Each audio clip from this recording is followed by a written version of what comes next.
Hey guys, it's Kevin in my review for Maleficent, Mistress of Evil.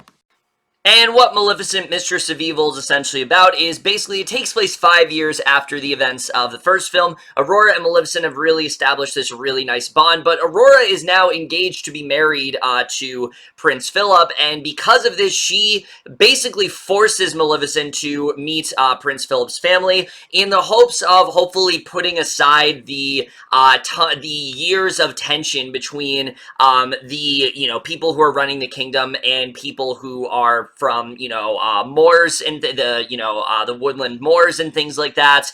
But unfortunately, tensions are clearly too high, and now things are really starting to brew, and Maleficent has to do what she can to protect her people, while, Michelle Pfeiffer's character is continuing to wage war against her, and that's really all I'm going to say. So, Maleficent, Mistress of Evil, I was indifferent to the idea of this movie being a thing, because prior to, literally last night, I had not seen the first Maleficent. I was originally going to review it before this film, but I figured, you know what, it took me long enough to watch this second movie, I might as well just not delay it any further, just for you guys, just for your guys' sake. So I'll just give you my thoughts real quick. It's a fine film. It's average. Angelina Jolie is fantastic in the role. I like the idea that we are seeing the Sleeping Beauty story, but through the eyes of Maleficent, and seeing how she kind of has like the Wicked story where she was misunderstood and things like that, and seeing the bond that her and Aurora had, I think is easily the best thing about the movie. But I also think that film is very much plagued by pointless narration, a lot of just, very underwritten characters, and just a story overall that was very hard to, very hard to connect to. And because of that, though, the way the story ended, I really didn't see why this movie needed to exist. I didn't see what else there was to dive further into, so I really didn't have any interest in this film being a thing. Even before I saw the first film, I didn't have an interest, but especially after watching the first film, I just kind of sat there like, why are we getting a sequel? Like, why is this movie really a thing? So I thought, okay, maybe this will surprise me, maybe this will dive a little bit deeper into the mythology and things like that, and I will say this. Maleficent, Mistress of Evil definitely is an attempt at trying to expand this universe and trying to expand the story overall. But hard as it tries, it still isn't able to just get over the fact that it does feel incredibly unnecessary and really just feels like another really mediocre entry for the Disney live-action side of things. But we're just getting to right now, starting off with the cast.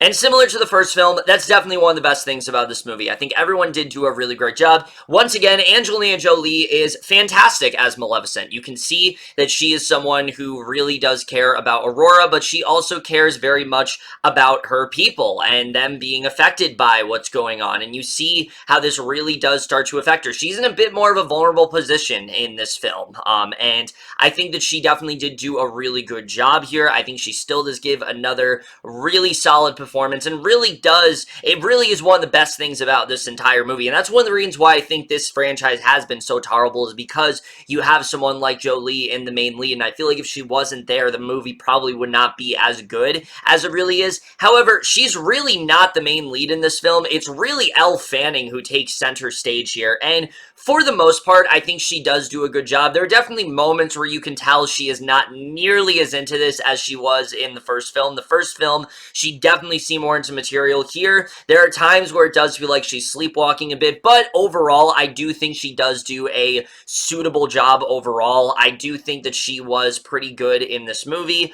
I think definitely she did the best with what she had for sure, but you can tell that Fanning is an actress that is just very much over these kind of films. She wants to do indie stuff, and this is not the kind of film she usually does, and you can definitely tell that she does feel a little bit bored at times, but for the most part, I think she did an alright job.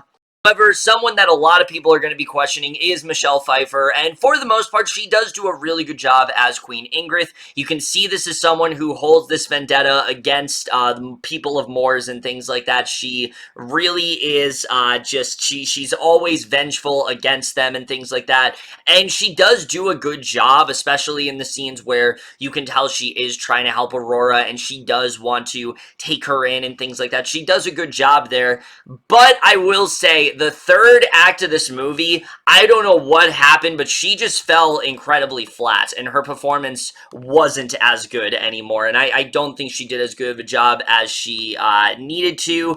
The rest of the cast overall does an alright job. Sam Riley, I still think is really good as Diaval. I really liked him in the first one. I really liked him here. I think he did a good job. Chiwetel Ejiofor is Chiwetel Ejiofor. He's about as good as he usually is. Ed Skrein is Ed Skrein. Harris Dickinson, I thought was really not that good as Prince Philip. He was fairly bland, and I don't think he did as good of a job as, I mean, Brendan Thwaites wasn't even really that great, but he didn't even really have that much to do. Prince Philip has more to do here, and Harris Dickinson most of the time feels like he's reading off a script. I don't really think he did that great of a job here. And once again, Lesley Manville, Juno Temple, and Imelda Staunton, I mean, they're all right in their roles. They're not nearly as annoying as they were in the first movie. That was easily one of my biggest complaints, that they really got on my nerves.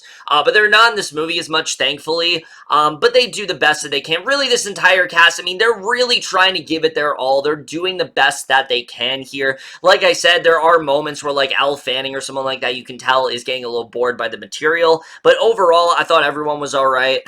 But now let's get to the directing and the writing, because that's what I think really brings this film down. Its biggest fault, I think, is actually its directing here by Joachim Rønning, who actually did do the last Pirates of the Caribbean film, and I actually thought he did a really good job directing that film. And you would think because of him directing a film like that, you know, and applying it to another fantasy-type film, he wouldn't really have a problem with that. But unfortunately, Rønning just has a very hard time trying to figure out what the tone of this film is supposed to be. Is this more of a family film, something that kids can watch and enjoy, or is it trying to be something a lot darker than that, something that's channeling more of an epic feel? It's very hard to tell what he was going for directing-wise. There are moments where the film is very fantastical in the way, but then there are moments where it tries to be something far more mature and adult, and I just don't think his directing was really all that great here, and it's unfortunate, because I think he did a really good job directing Dead Man Tell No Tales, along with the person he co-directed it with, but here, it just seemed like he didn't know what to do directing-wise. Like, he had an idea of what he wanted to have him, but he didn't really know the tone that he wanted to stick with, and I think that definitely did hurt this film. But easily the worst thing about it has to be the writing, because, look, I will give this film one thing. It definitely did have an attempt to try to make this feel necessary. There are things here that I do like the idea of, because the film does make a concerted effort to try to flesh out these two communities more. For Maleficent, we get a lot more into the world of the Fays. You know, this is the type of race that she's from, and we see a lot more about how they go about life. They've had to live in seclusion, basically. They're now living in their own sort of community, and you get to see Maleficent try to ingratiate herself within that community. And same goes for Aurora, who is trying to get to know Prince Philip's family more, and maybe develop this family of her own and see the way that they tick and why they have this grudge against, you know, Maleficent's kind like they do. We see that they have this very big vendetta against them, and, you know, maybe that could be potentially very interesting. The problem is, all of this is similar to the first film, severely underwritten. The most we get with the Fays in this film is that some of them are all about world peace. You know, they feel that they need to go about this in a peaceful way. They need to put aside their differences, you know, what we, the audience, want them to do. The other side is all about just full-on genocide, basically. They want to just annihilate all of these humans because of the way that they have felt, you know, just oppressed from society. And it's clear that the film is trying to go for some sort of racial oppression message, and it really doesn't work, not just because of the fact that they shove it in your face, but also the fact that it is very underwritten in that way, and it doesn't really get more it doesn't really get more surface level than Chiwetel Ejiofor's character is the, you know, the most good out of them all, where he's the one that's trying to, like, unite all of them and trying to go about things in a diplomatic way, while Ed Skrein is far more, you know, he is far more erratic, and he is someone who is just ready to attack at any given moment, and it just doesn't really work, and I don't think they did a very good job with that. And the same goes for Aurora, because like I said, a lot of this movie, these two are actually split apart. And this was a decision that I don't think was a very wise one.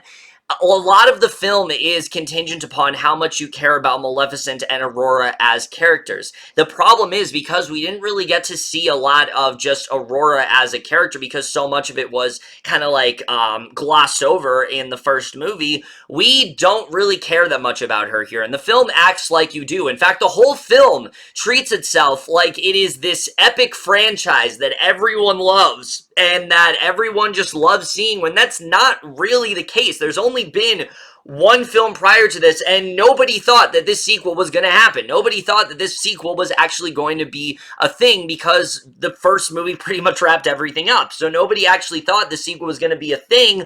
They needed to do a much more convincing job of showing us why the sequel was justified, and I don't think they did a very good job of that. And like I said, splitting these two apart, it causes the film to feel very underwritten in that way. And Maleficent as a character, even though, yes, she is the title character of this movie, she's really not the main character here. She's very much a supporting character. Aurora really does take center stage here, and she's just not a very interesting character. She is far too prissy. She's someone who always does the right thing, someone who's always believing in Maleficent, and you know, her maybe being you think maybe they're gonna do something where maybe she's brainwashed by, like, you know, Michelle Pfeiffer's character or something like that. But the problem is, never at once in the film is Aurora actively against Maleficent, even though Ingrid is trying to make her think that Maleficent, like, you know, cursed, you know, the entire, like, kingdom or something like that. It's pretty obvious that's not what's going on, especially when,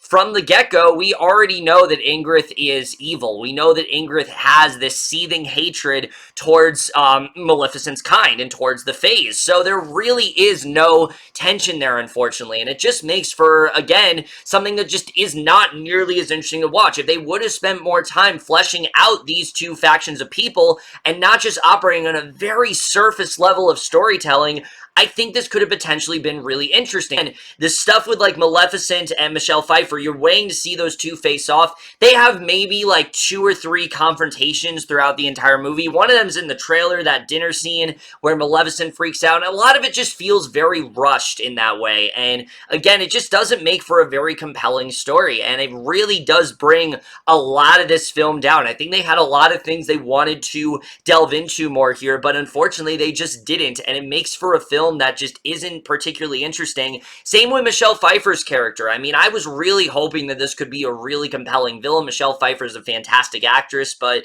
this is the definition of just a generic, one-note character that has a very specific goal in mind from the beginning and really doesn't do a good job of trying to fool you. The movie tries to fool you into thinking there's, like, more to her, but from the beginning, it's obvious that she has a very sinister agenda. It is obvious that she is similar to Ed Skrein, just wants to kill all Fays. It's obvious that's what she wants to do. You know, she doesn't want to unite the kingdom. She doesn't really care about the fact that Aurora and Philip are getting married. She just sees this as an opportunity to go full nuclear, and it's not very interesting. And Michelle Pfeiffer, again, as much as she tries, it doesn't really work in this role, to be honest. I think when she's trying to be the nurturing sort of figure towards Aurora, then she does work. But when she's trying to be a lot more villainous, it just isn't very convincing. And it's not just because of Pfeiffer's performance, because again, she tries as much as she can, but the writing just is not very good with this character. She's very underwritten, and it just doesn't really work here. But clearly, they seem to think that this is a amazing conflict, especially since the climax of this movie is literally like a Game of Thrones episode. I'm not joking. It is that epic scale. It is not something that Disney would normally do. There is death. There is tons of combat. I mean, it's just madness, and there is literally one scene especially where it's literally like Game of Thrones. You'll know it when you see it, but there is one thing that they use in this movie that is a very obvious nod to Game of Thrones, and I don't know what they were trying to go for here, but it was very odd overall. And again, because of them not fleshing this out, I didn't really give a shit. While I normally would be really praising the movie for doing that, I don't really care because, again, they didn't do a good job of fleshing all this out. And immediately after they have this, really big climax, the film ends in an extremely overly happy way, in the sense where, oh, this didn't just happen. Like, they undo it almost immediately because, oh, we're Disney, we gotta be safe, and it very much does feel that way. It feels like Disney wanted to try to make this darker, or like the writers of the movie wanted to make this darker, but they realized, oh, guys, we can't do that. We're Disney. This is for families. We're with a family audience. We have to keep this as peaceful as possible. We can show death, but there can't be any mention of it. There can't be any repercussions from it. That's what really needs to happen here, and that's what really pissed me off about this climax, because I was appreciating the fact that they were going all out, that they were having this all-out war, but because of the fact that the rest of the movie really isn't like that, it just felt very awkward. It felt like they just didn't know what they wanted this movie to be. Like, they wanted this to be something a lot more epic, and the answer to that would have been to make this movie at least 10 to 20 minutes longer, so we could have had more time to flesh out these two factions of people, but they really didn't do that at all, and so because of that, it just feels severely underwritten in that way, and yeah, so the writing here just really isn't very good at all. It really kind of ruins the entire film. The cinematography here is actually really good. Similar to the first movie, it has a very fairy tale-like feel. I think there are definitely some really great shots here. The designs of the Fays, I definitely really did enjoy. I like what they're trying to go for there. I think they have a very distinctive look to them. There's a really cool creature design on this character played by Warwick Davis that I really did enjoy. The fairies and things like that. Everything looks really great, and that's the thing. It's a very glossy, very colorful-looking movie. There really wasn't, even in the first one, there was some questionable CGI. I wouldn't really say that's the case with this film. I think everything looked pretty great in terms of, cinematography here, and I was overall impressed by that. The score also is still really good. I really enjoyed James Newton Howard's score in the first movie, and Jeff Zanelli here does a pretty good job at trying to do his own thing. He doesn't necessarily try to recapture, but I think overall his score was really good here. But the editing is also a huge issue here. I mean, the film rushes through pretty much everything right off the bat, getting us right into this Aurora conflict with Maleficent, and then again, choosing to split them apart throughout most of the movie, and not having them come back together until, like, the last, 20 minutes of this movie. And so because of that, you would think that they would be able to take a lot of time to flesh out these two groups of people, but again, they keep it on just a very simple level, and it's just way too overly simplistic. So again, ultimately, Maleficent, Mistress of Evil, it's not a bad film, because there are a lot of things I do like about it. I appreciate the fact it tried to flesh out these characters more. I appreciate the fact that it tried to do something a little bit different from the first one, but in doing so, it just didn't go the extra mile and really focus on a lot of things, but mainly how this solely affects Maleficent. That's not something that the movie really focuses on. Maleficent is really pushed to the background here, and while I wouldn't say that she's underused in the movie, as many have claimed, she doesn't have a lot going on narrative-wise. None of this, she's affected by it, but she's very insignificant. It's not like she is solely responsible for something, or that she is solely being affected by this. It's her kind is being affected by it. And so, because of that, it just makes for a story that could have been really interesting, but really just feels very severely underwritten that way. The actors do the best that they can. I do think that there are some cool stories here and there, but overall, this just feels like an incredibly unnecessary sequel that I really don't know who it's for, because like I said, there are parts of this movie that are trying to be a fun family film, but then there are parts that are trying to be something far more epic, and because of that, I think something just got lost in translation, and overall, Maleficent, Mistress of Evil just ends up being yet another very unremarkable film from Disney overall, and I am going to give Maleficent, Mistress of Evil a C. So overall, guys, in my review, Maleficent, Mistress of Evil. Let me know what you guys thought of this movie overall. Lift your thoughts on it. We'll see you guys in my next video, and we'll see you guys for that. Okay, bye.